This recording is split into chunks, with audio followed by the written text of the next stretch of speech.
It's good to see you. Yes, I'm getting my caffeine before the video today.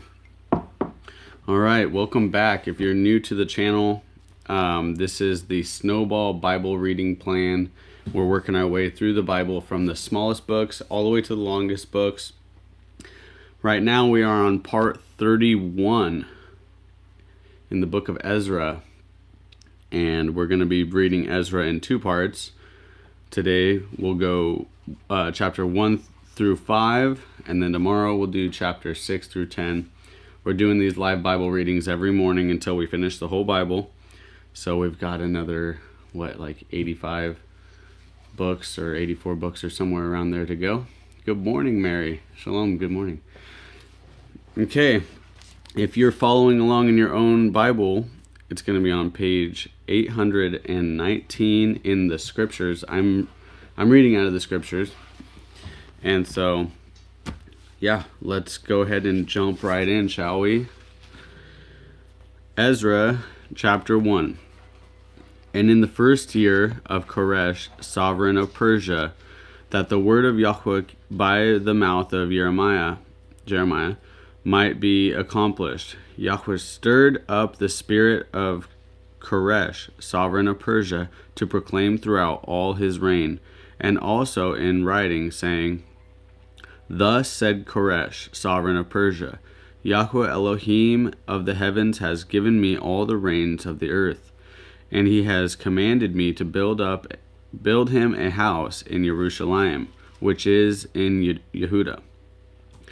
Who is among you of all his people?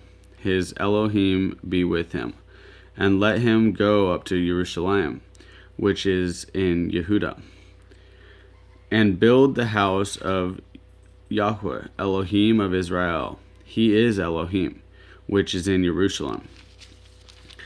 And whoever is left from all the places where he sojourns, let the men of his place help him with silver and gold, with goods and livestock, besides the voluntary offerings of the house of Elohim, which is in Jerusalem. And the heads of the fathers' houses of Yehuda and Benjamin, and the priests of the Levites, with all those whose spirit Elohim had stirred, rose up to go up and build the house of Yahweh, which is in Jerusalem. And all those around about them strengthened their hands with objects of silver and gold, with goods and livestock, and with valuables, beside all that was voluntarily offered. And sovereign Koresh brought out the utensils of the house of Yahweh, which Nebuchadnezzar had taken from Jerusalem, and put in the house of his mighty ones. And Koresh, sovereign of Persia, brought them out by the hand of Mithredath, the treasurer, and counted them out to Sheshbatzar, the leader of Yehuda. And this was their number: 30 gold dishes, 1,000 silver dishes, 29 knives, 30 gold basins. Next, 410 silver basins, 1,000 other utensils. All the utensils of gold and silver were 5,400. Sheshbatzar took all of them with the exiles who were brought from Babel to Jerusalem. Chapter 2. And these are the sons of the provinces who came back from the captivity of the exiles, whom Nebuchadnezzar, the sovereign of Babel, had exiled to Babel, and who returned to Jerusalem and Yehuda, each to his own city, who came with Zerubbabel, Yeshua, Nehemiah, Sariah, Realiah, Mordecai, Bilshan, Mispor, Bigwai, Rehum, Baanah, the number of the men of the people of Israel. Sons of Parosh, 2,172. Sons of Shephatiah, 372. Sons of Era, 775. Sons of Pahath Moab. Of the sons of Yeshua and Joab, 2,812.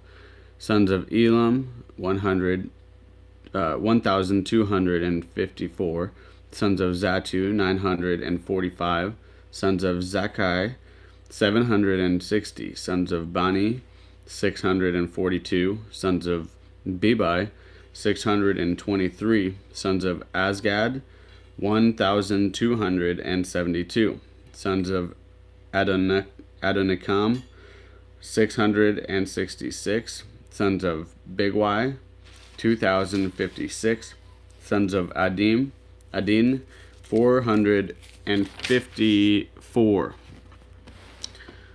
Sons of Atir of Hizkiah, 98. Sons of Betsai, 323. Sons of Yorah, 112. Sons of Hashum, 223. Sons of Gibor, 95. Sons of Bethlehem, 123. Sons of Netapha, 56. Men of Anathoth, 128. Sons of Azmaweth, 42. Sons of Kiriath Arim, Kephira, and Beoriath, 743. Sons of Ramah and Geba, 621. Men of Kikmas, 122. Men of Beth El and Ai, 223. Sons of Nebo, 52. Sons of Magbish, 156. Sons of the other Elam, 1,254. Sons of Harim, 3,020. Sons of Lod, Hadid, and Ono, 725. Sons of Jericho, 345. Sons of Senah, 3,630. The priests, sons of Yedaiah, of the house of Yeshua, 973. Sons of Emer, 1,052. Sons of Pashur, 1,247. Sons of Harim, 1,017. The Levites, sons of Yeshua and Kadmiel, of the sons of Hodawiah, 74. The singers, sons of Asaph, 178. Sons of the gatekeepers, sons of Shallum, sons of Atur, sons of Talmon, sons of Akub, sons of Hatita, sons of Shobai, 139 in all. The Nethinim, sons of Siha, sons of Hasufa, sons of Teboth, sons of Keros, sons of Siaha, sons of Pedon, sons of Lebanah, sons of Hagabah, sons of Akub, sons of Hagab, sons of Shamlai, sons of Hana, sons of Gedel, sons of Gehar, sons of Reaiah, sons of Retzin, sons of Nekoda, sons of Gazam, sons of Uzzah, sons of Pesah, sons of Besai, sons of Asna, sons of Meunim, sons of Nephusim, sons of Bakbuk, sons of Hakufa, sons of Haror, sons of Batzluth, sons of Mehida, sons of Harsha, Sons of Barkos, sons of Sisera, sons of Tema, sons of Netziah, sons of Hatifa, sons of Shalomo's servants, sons of Sotai, sons of Sophereth, sons of Paruda, sons of Yaala, sons of Darkon, sons of Gidel, sons of Shephatiah, sons of Hatil, sons of Pokoreth, of Sebayim, sons of Ami, all the Nethanim, and the children of Shalomo's servants were 392. That's a lot of names, y'all. That's a lot. And there were those who came up from Tel Melah, Tel Harsha, Karub, Eden, Emer, and they were unable to show their father's house and their seed, whether they were of Israel. Sons of Deliah, sons of Tobiah, sons of Nekoda, 652. And all the sons of the priests, sons of Habiah, sons of Kots, sons of Barzillai,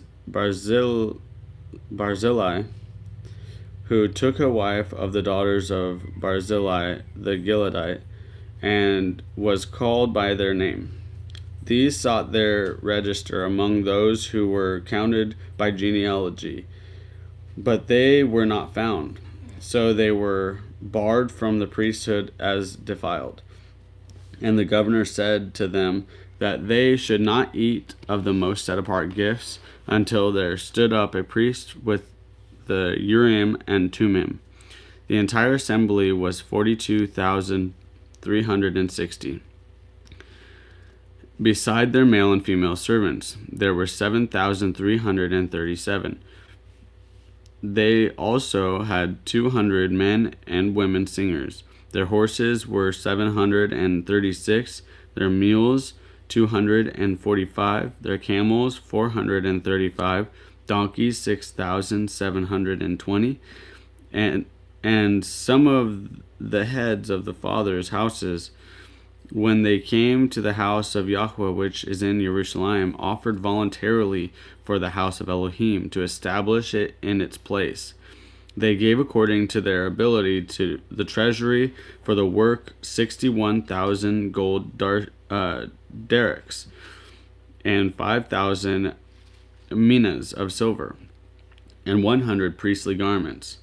And the priests of the Levites and some of the people and the singers and the gatekeepers and the Nethanim dwelt in the cities, and all Israel in their cities. Chapter 3. Coffee sip.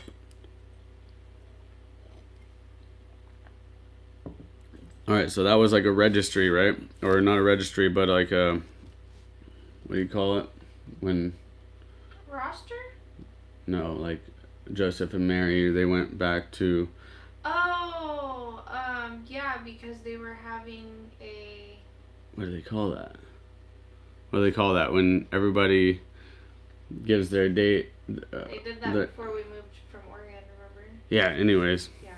I can't remember what it's called, but everybody kind of gives like who's in their household, how old everybody is. A census. Thank you, Grafted Branch Homestead. Bless you, brother. Thanks for being here again. All right. Moving on. Chapter 3. Yes, census. the tradesman. Shalom, brother. All right. Awesome. Yes, that's a census. And we just read the whole thing, I think. So, chapter 3. Now, when the 7th new moon came and the children of Israel were in the cities, the people gathered as one man in Jerusalem. And Yeshua, son of Kotsadak, and his brothers and priests, and Zerubbabel, son of Shealtiel, and his brother arose and built the slaughter place of the Elohim of Israel, to offer ascending offerings on it, as it is written in the Torah of Moshe, the man of Elohim. So they set the slaughter place on its stands, being afraid of the peoples of the lands. And they offered ascending offerings on it to Yahweh, both in the morning and evening ascending offerings. And they performed the festival of Sukkot, as it is written. and the daily ascending offerings by number according to the right ruling of each day for each day. And afterward the continual ascending offering and those for the new moons and for all the appointed times of Yahweh that were set apart, also for everyone who volunteered as voluntary offerings to Yahweh. From the first day of the 7th new moon they began to offer ascending offerings to Yahweh. But the foundation of the Hekal of Yahweh had not been laid. And they gave silver to the to the stonemasons and the carpenters, and food and drink and oil to the people of Sidon, and sword to bring cedar logs from Lebanon to the sea of Yaffo, according to the permission which they had from Koresh, sovereign of Persia. And in the 2nd new moon of the 2nd year of the coming to the house of Elohim, to Jerusalem, Zerubbabel son of Shealtiel, and Yeshua son of Yotzadak, and the rest of their brothers, the priests and the Levites, and all those who had come out of the captivity to Jerusalem began, and they appointed the Levites from 20 years old and above to oversee the work of the house of Yahweh. And Yeshua stood up, his sons and his brothers. This is like Joshua, I believe, is what we're reading. And Yeshua stood up, his sons and his brothers, Kadmiel with his sons, and the sons of Yehuda together, to oversee those working on the house of Elohim, and the sons of Henadad with their sons and their brothers and Levites. And when the builders laid the foundation of the Hekal of Yahweh, they appointed the priests in their robes with trumpets, and the Levites, the sons of Asaph, with cymbals to praise Yahweh after the order of David, sovereign of Israel. And they responded by praising and giving thanks to Yahweh, for he is good, for his loving commitment towards Israel is forever. And all the people shouted with a great shout when they praised Yahweh, because the foundation of the house of Yahweh was laid. And many of the priests and Levites and heads of the fathers' houses, the old men who had seen the first house, wept with a loud voice when the foundation of this house was laid before their eyes. And many shouted aloud for joy. And the people could not distinguish the noise of the shout for joy from the noise of the weeping of the people. For the people shouted with a loud shout, and the sound was heard far away. And when, chapter 4, and when adversaries of Yehuda and Benjamin heard that the sons of the exile were building the Hekal of Yahweh, Elohim of Israel, they came to Zerubbabel and the heads of the fathers' houses and said to them, Let us build with you, for we seek your Elohim as you do. And we have slaughtered to him since the days of Esarhaddon, sovereign of Ashur, who brought us here. But Zerubbabel and Yeshua and the rest of the heads of the fathers' houses of Israel said to them, It is not for you and for us to build a house for our Elohim, but we alone build to Yahweh Elohim of Israel, as sovereign Koresh, the sovereign of Persia, has commanded us. And it came to be that the people of the land were weakening the hands of the people of Yehuda and troubling them in their building, and hiring counselors against them to thwart their plans all the days of Koresh, sovereign of Persia, even until the reign of Dariawesh, sovereign of Persia. And in the reign of Ahasuerus, in the beginning of his reign, they wrote an accusation against the inhabitants of Yehuda in Jerusalem. And in the days of Artashasta, Bishlam, Mithredath, Tabeel, and the rest of their companions wrote to Artashasta, sovereign of Persia, and the letter from and the letter was written in Aramaic and translated from Aramaic. Rehum, the governor of Shimshai, the scribe, wrote a letter against Jerusalem to sovereign Artashashta. Thus, Rehum, the governor, and Shimshai, the scribe, and the rest of their companions, the judges and the emissaries, the councils, the officials, the people of Erech and of Babel and of Shushan, the Dahawites, the Elamites, and the rest of the nations, whom the great and noble Onsiper took into exile and settled in the cities of Shamaron, and the rest beyond the river. And now this is a copy of the letter, and they sent him that they sent him to sovereign Atashashta from your servants, the men beyond the river. And now let it be known to the sovereign that the Yehudim who came up from you have come to us at Jerusalem, and are building the rebellious and evil city, and are completing its walls and repairing the foundation. Now let it now be known to the sovereign that if this city is built and the wall is completed, they are not going to pay tax, excess, or toll, and cause the revenue of the sovereign to suffer loss. Now, because we have eaten salt from the place, it was not fitting for us to see the sovereign's shame. Therefore, we have sent and informed the sovereign, so that the search be made in the book of the records for your fathers, and you find in the book of records, and know that this city is a rebellious city, and causing loss to sovereigns and provinces. And revolt was stirred up in it since the days of old, for which cause this city was destroyed. We inform the sovereign that if this city is rebuilt and its walls are completed, then you have no portion beyond the river.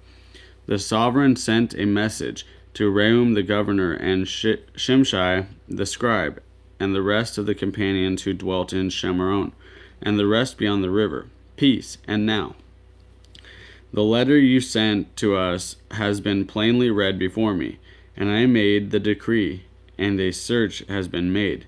And it was found that this city in days of old has lifted up itself against sovereigns, and that rebellion and revolt have been made in it. And mighty sovereigns have been over Jerusalem, who have ruled over all beyond the river, and tax, excise, and toll were paid to them. Now make a decree to make these men cease, and that this city be not built until the command is given by me. And beware of negligence to do this. Why should damage increase to the hurt of the sovereigns? Now, when the copy of the letter of sovereign Artashashta was read before Rehum and Shimshai the scribe and their companions, they went up in a hurry to Jerusalem against the Yehudim, and made them cease by might and power. Then the work of the house of Elah, which is at Jerusalem, ceased, and it ceased until the 2nd year of the reign of Darius, sovereign of Persia. Chapter 5.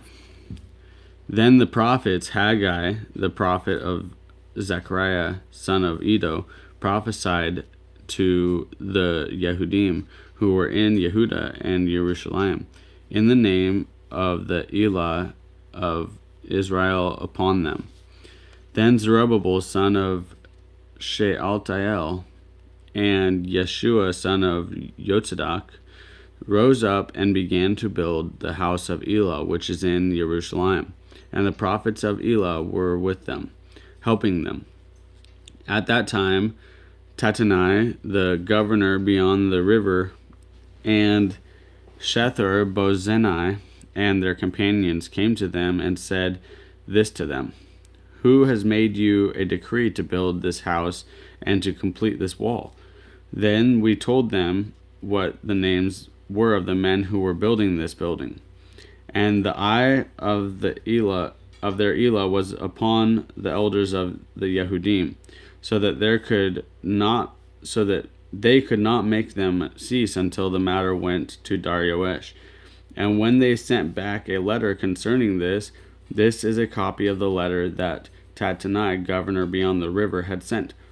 And Sether Bozenai and his companions, the officials beyond the river, to Darius the sovereign. They sent a letter to him, and this was written in it: "To Darius the sovereign, all peace. Let it be known to the sovereign that we went into the province of Yehuda, to the house of the great Elah, which is being built with heavy stones, and timber is being laid in the walls. And this work goes on speedily, and is blessed in their hands." Then we asked those elders, saying this to them: "Who made you a decree to build this house and to complete these walls?" And also we asked them their names, in order to inform you, so we could write the names of the men at their head.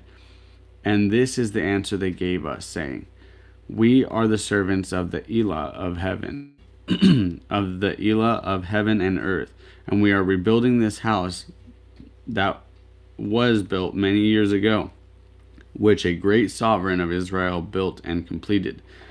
But because our fathers provoked the Elah of heaven, he gave them into the hand of Nebuchadnezzar, sovereign of Babel, and Kasdiah, who destroyed this house and exiled the people to Babel.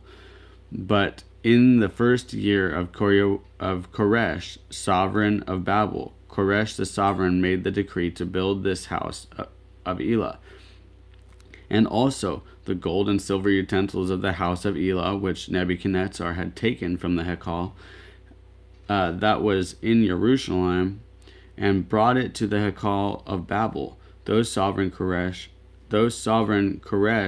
took from the Hekal of Babel, and they were given to one named Sheshbazzar, whom he had made governor, and said to him, "Take these utensils, go, deposit them in the Hekal in Jerusalem, and let the house of Elah be built on its place." Then the same Sheshbazzar came, laid the foundation of the house of Elah, which is in Jerusalem. And since that time, even until now, it has been in building, and it is not completed. And now, if it seems good to the sovereign, let a search be made in the sovereign's treasure house, which is there in Babel, whether it is so that the decree was made by sovereign Koresh to build this house of Elah at Jerusalem. And let the sovereign send us his decision concerning this. All right, that's the end of chapter 5. Looks like we got a little back and forth going there. You know, they start the building and it stops for a couple of years, and then they're going ahead again, but they're kind of getting hung up again. So they're trying to rebuild the house that Solomon had built, is to my understanding, but correct me if I'm wrong. Okay, so that's going to be it for the reading today. Tomorrow we'll pick up in chapter 6 and we'll finish the book of Ezra. And yeah, I appreciate you guys being here. If you didn't already, give it a thumbs up on your way out. Help other people see this video and get the word of God in more people's living rooms or on their phone or wherever they're at. All right. Bless you guys. We love you and we appreciate you being here. Shalom.